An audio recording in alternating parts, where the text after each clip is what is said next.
बांगलादेशमध्ये photo video जे समोर येत आहे ना, हे पाहून मन एकदम हेलावून गेलेलं आहे. म्हणजे हिंदू अल्पसंख्याक झाला म्हणून तिथल्या कट्टरपंथी लोकांनी त्यांना मारायला सुरुवात केली. आज तिथे आपल्या हिंदू बांधवांवर आणि आपल्या आया बहिणीवर काय काय अत्याचार होत आहे ते आपल्या डोळ्यांनी नीट डोळे उघडे करून पहा. आणि डोळ्यावरची ते भाईचाऱ्याची पट्टी आहे ना, ती थोडी बाजूला करा, म्हणजे तुम्हाला कळेल.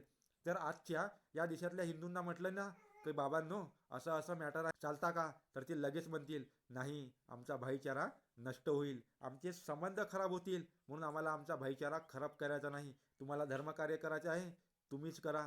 पण भविष्यामध्ये जर अशी स्थिती त्यांच्यासमोर जर आली ना, तेव्हा त्यांना कळेल की नाही, आपण पहिलेच जर धर्मरक्षणासाठी आणि आपल्या आई बहिणीच्या रक्षणासाठी आणि भविष्यामध्ये येणाऱ्या पिढीसाठी उभं राहिलो असतो ना, तर आज आपल्याला या सगळ्या गोष्टी फेस कराव्या लागल्या नसत्या.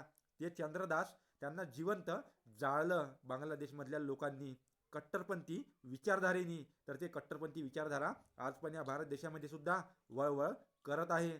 जर भविष्यामध्ये तुम्ही जर उभे झाले नाही आणि आज जर तुम्ही धर्मरक्षण केलं नाही, तुमच्या आया बहिणीचं रक्षण केलं नाही, गौमातेचं रक्षण केलं नाही, हिंदू धर्माचं रक्षण केलं नाही ना, तर एक दिवस तुम्हाला सुद्धा ह्या गोष्टी फेस कराव्या लागेल. हा प्रदीप जाधवचा शब्द आहे. म्हणून सांगतो, जागे व्हा, उभे व्हा, धर्मरक्षणासाठी लढा, येणाऱ्या पिढीसाठी लढा, आया बहिणीसाठी लढा.